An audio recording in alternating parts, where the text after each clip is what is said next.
All right, Doug, good morning. Yesterday, you mentioned something about the crack up boom. And it seems to me this is a theoretical concept that I associate with Mises, but can you explain more about it and what we might actually see with regard to it?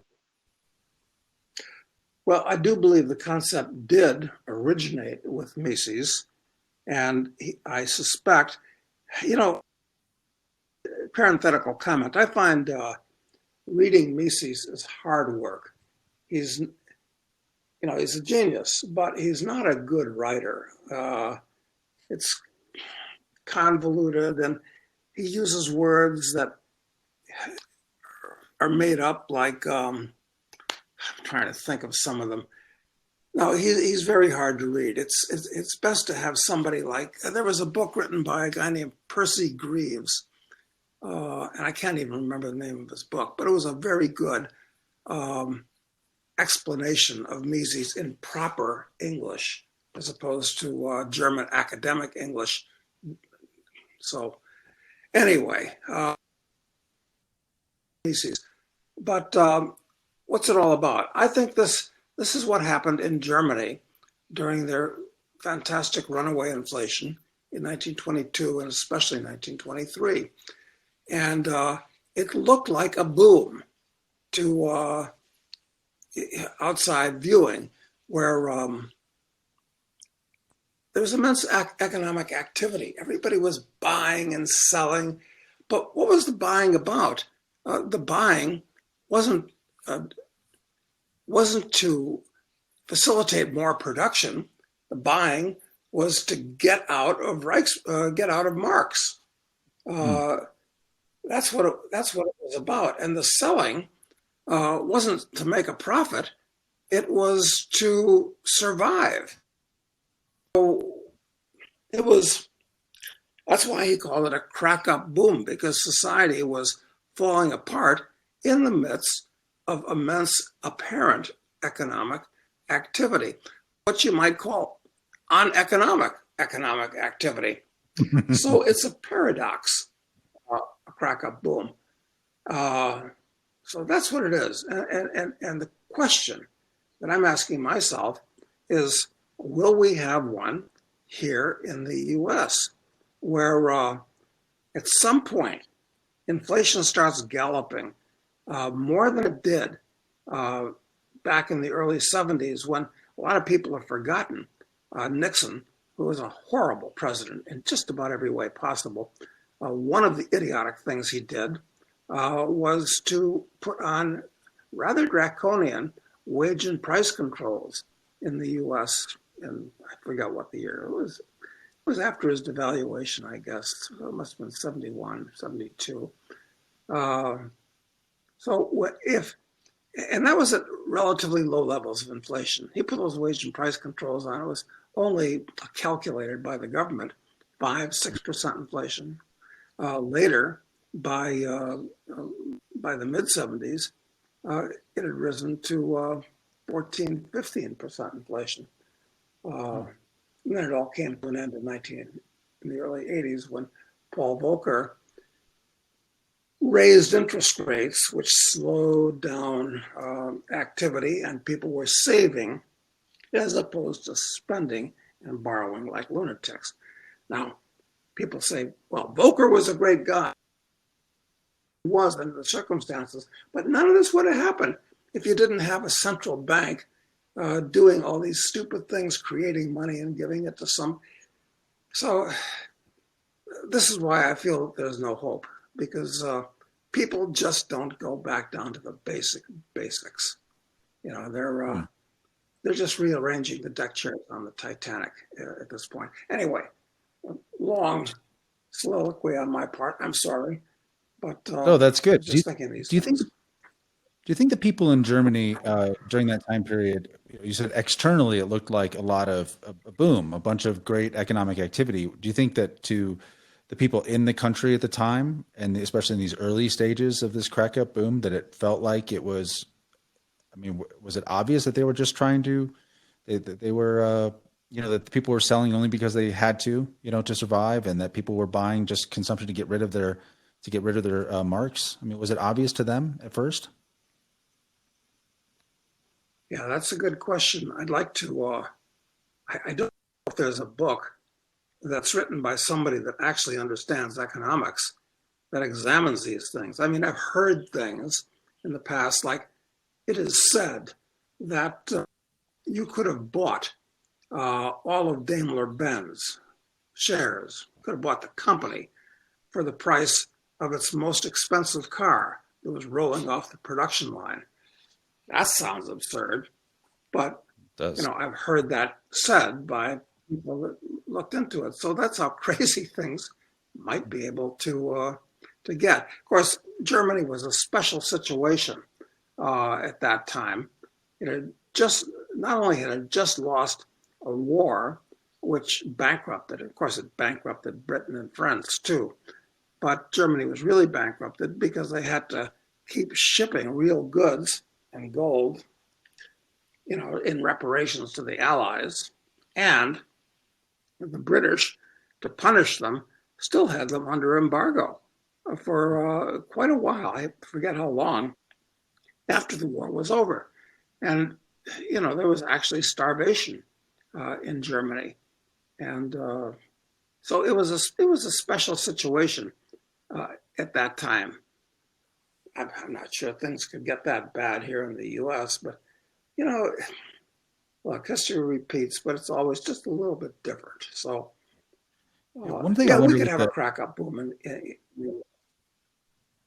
one, so the idea of a crack up boom, it's not just the markets are going up. It's actually that it looks like economic activity is actually increasing dramatically, right? That's a big difference between an actual crack up boom and what we're seeing now, where soybeans go way up, the stock market's gone way up.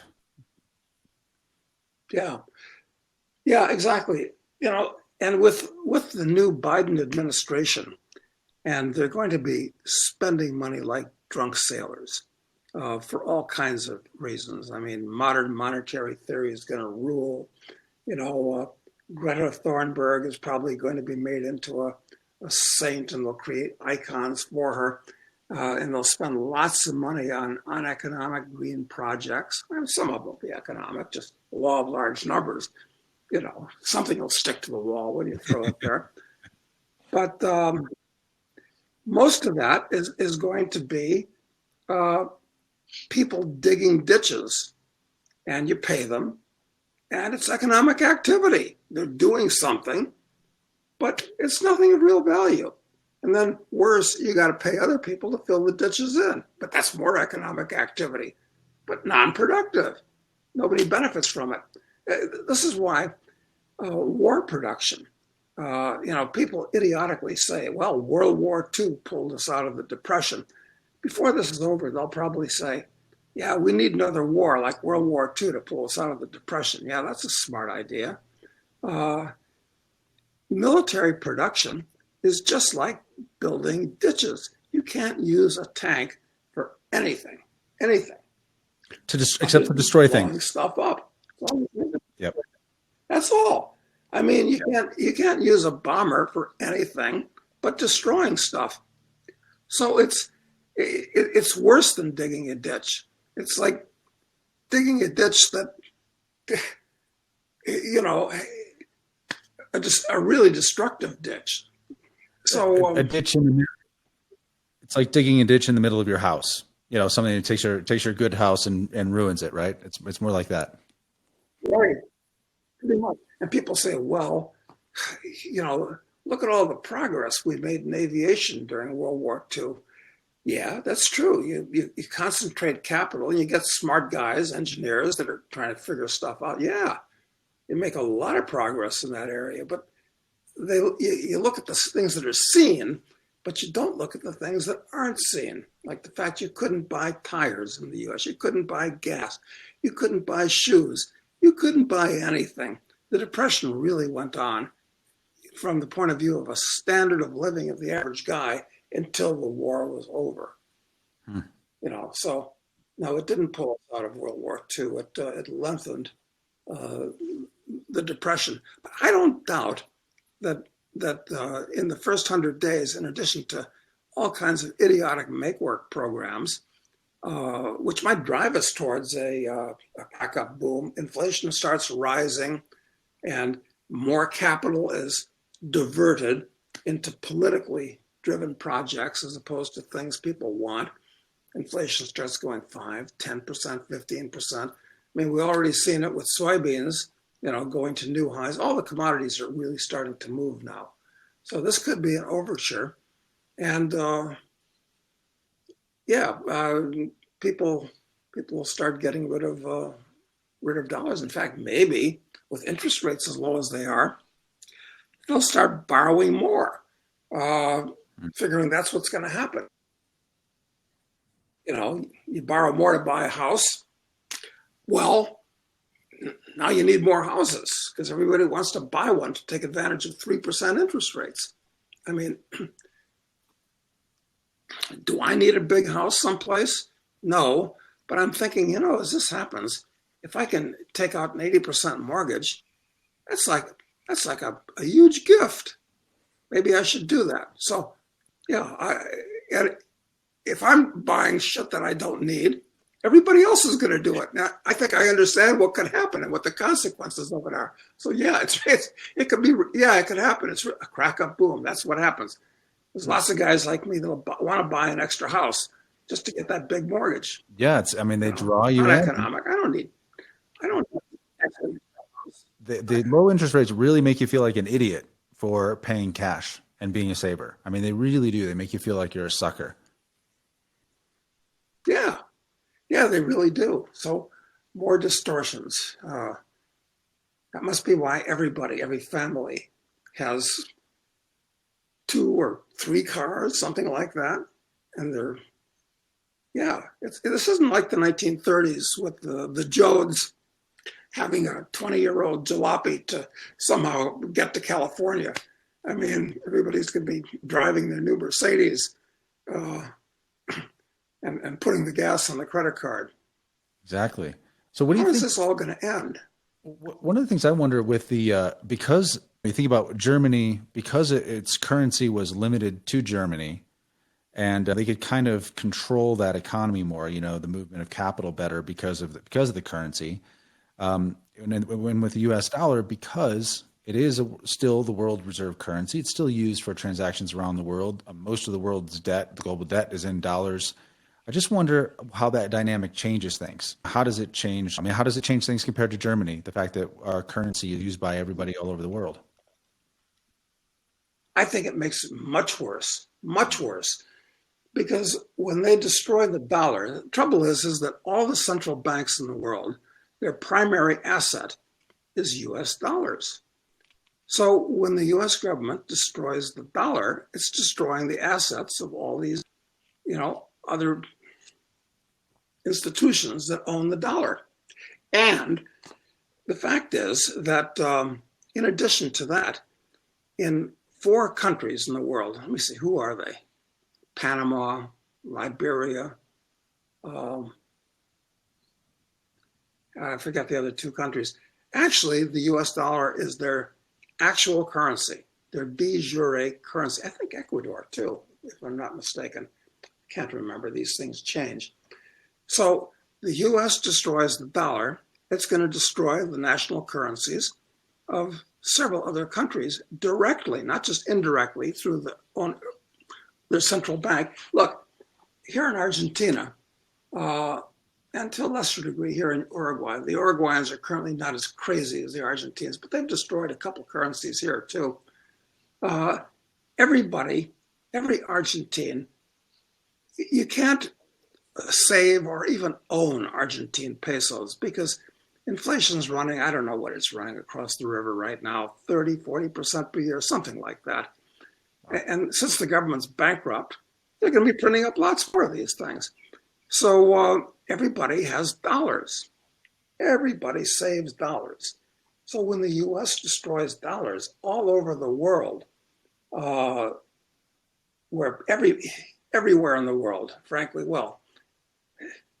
everybody saves dollars in these 3rd world countries because it's the international currency. They want to get the hell out of their country. They need dollars. They don't need kwaches or pulas. That's not going to do them any good at all. So the U.S. destroys the dollar. They're going to destroy things for billions of people around the world. And it gets worse because now, when sophisticated people, especially, realize what's going on, they're going to get rid of dollars. But who knows how many dollars are outside the U.S.?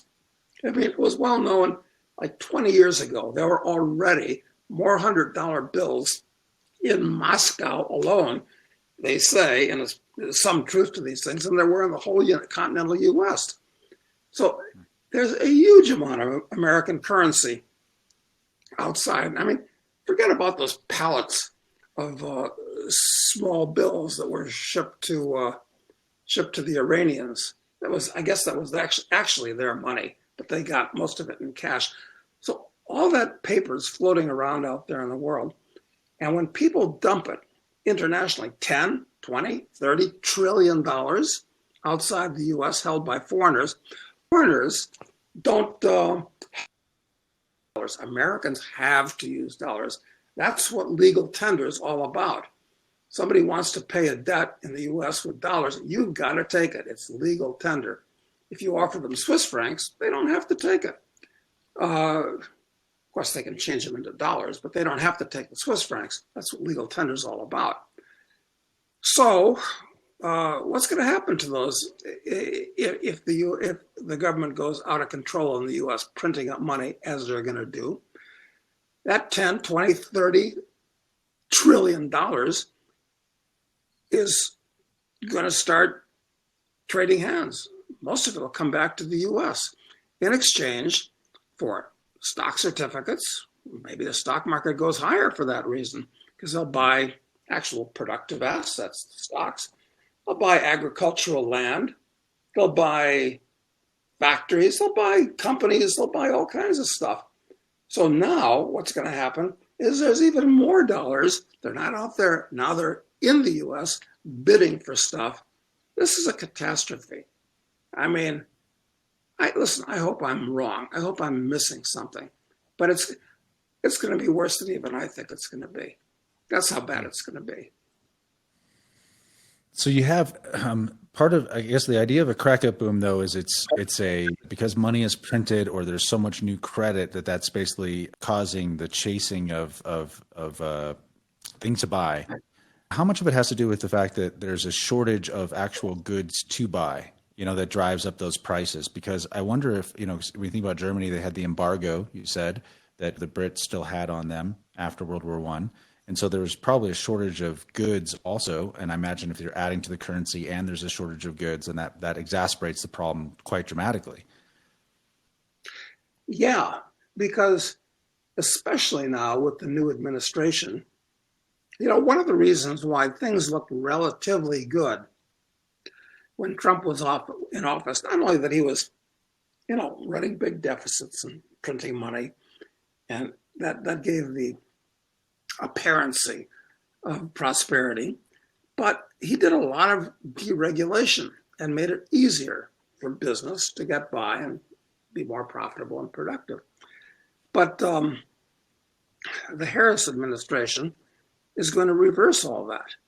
And business is going to be squeezed more and more by higher direct taxes, by more regulations that cost a lot of money and make it harder to produce, and of course, inflation. So, that's part of the witch's brew. And the amazing thing is, these idiots, actually, I guess a lot of them, they're not doing it because they want to actually destroy the United States. I mean, I'm sure some of them feel that way, but most of them believe that they're doing the right thing. They're doing the right thing. They're morally justified, which makes it even worse. Yeah, much scarier, honestly, that they have that. Fascinating. Yeah. Oh, that's the worst. This is really going to be quite scary. So, yeah, maybe I'll buy that big fat house in the U.S. now while I can, but I'm not sure I want to be there to live in it, because people that say things like we're saying now, I mean, we're in a way rousing the rabble and scaring people. And you can't have people scaring people. Doesn't matter what the reason is or if they're right or wrong. So I don't want to be rounded up with the usual suspects. But listen, I hope we're dead wrong about all this stuff. I I hope so mean, too. I hope this is just, yeah. So it's just two guys But I talking think about the chances interesting of a real, dystopian novel. say again. I hope it's just two guys talking about some dystopian novel. That's all it is. That's all it is, Kamala. If you're listening in, we're just hanging around the digital campfire with flashlights under our faces, trying to scare each other. That's all that's going on. Forget about it. Nothing to see here. Nothing to see here. Yeah. I So think I think the chances of an actual backup boom, though, are high. They're high. And I think it'll become apparent over the next year or two, especially if these morons start a war with somebody, because they want to unify the country. And if you want to unify the country and get people to shut up, nobody is going to say anything against the regime if you got a foreign enemy. I right. mean, you're in real trouble if you do that. I mean, you just can't, and nobody will. So I think, yeah, there's a good chance they'll start a serious war, not a little sport war like we've been having. You could protest Vietnam, you could protest Afghanistan, Iraq, and all these little wars that nobody even hears about in Africa and other places that they're doing. But if they start a big game war that's serious, I thought it would, I've been thinking China, because things are lining up that way. But maybe they'll pick a dust up with Russia, okay? Because maybe they'll want to turn it around with China and be friendly with them and, start shooting down some planes and sinking some ships of the Russians, just hoping that nobody launches some nuclear missiles, which are still out there. Yeah. So, the prediction yeah, was China. That would, yeah. We both were thinking China before, but with Biden and Harris seemingly so well connected with China, it seems less likely to be China at this point. Kind of does. And maybe even they're pretty stupid. But maybe even they can see that would be too dangerous. And maybe they figure that, Russia is relatively bite-sized. They got half the population that we do. It's basically just a gas station in the middle of a wheat field with an attached gun store. Yeah, maybe they'll figure we can do that. Anything's possible. We're dealing with crazy people. It is. What do you think that we're dealing with criminally insane? Yeah. What do you think about the idea though that maybe they're just going to turn it inward? We talked about the Patriot Act 2, which is coming out. They're labeling large swaths of the American population terrorists or insurgents. I mean, maybe it's just an internal focus thing. Yeah, that's a possibility, isn't it? I'm thinking, these novels that John Hunt and I are writing, unfortunately, reality is outrunning us, because in Drug Lord, we posited the creation of a new agency called the SEA for this. Well, you have to read the book, Sibylline, which is a marvelous drug that Charles Knight develops. But it's a real threat to the government. So they put an agency in that's much more serious than the DEA or the ATF or the FBI. And maybe they'll have an agency, a new agency. So they don't have to mess around with these people in the old Praetorian agencies. They'll get some really serious people to run a new domestic anti-terrorist agency, real heavyweight bad dudes that won't be conflicted by the corporate cultures of these other agencies. Yeah, they could do that. Like I could imagine one of these idiots standing around their board meeting, and one of them will stand up and say, "Yeah, that's the ticket. That's the ticket." I don't doubt it at all. Yeah, that's scary to me. John Lewis. Yes. Yeah, Lipowitz, is that his name? Lovins. I think it was Josh Lovins. I forgot. He's not around anymore. It doesn't seem. No. He Yeah, used he to was on play the Saturday Night devil Live for a long time. sometimes. Right. Yeah, he was. Yeah. Yeah. Yeah. Anyway, so So this next 100 days, wow, it's going to be interesting. All the right. So Bolsheviks are in command. they are in command, and they seem to have connections with all of our tech overlords, and they're good buddies and ingratiated with them to the extent that they will help aid and abet whatever actions they decide to take. Yeah. Yeah. It's Mussolini's wet dream. I hope they get somebody that you know sticks his chin out proudly the way Mussolini used to do. That was kind of an endearing habit of his. Looking really happy and proud until they hung Well, him by his heel in the square. well, yes, happy until the end. That's good. Okay, well, I think we'll leave it at that. So, crack up boom is quite possible here in the U.S., and it's because of basically all the massive printing and the dislocations, essentially, that are being created by the government, trying to kind of keep things in motion for a little bit longer. And to protect yourself from that, what can somebody do? Well, commodities are moving, and I think they're going to go from being under cost of production in many ways to really high. But it's so dangerous to try to trade futures. It's very, very tough. Look, keep it simple. Buy gold, buy silver, buy these mining stocks, and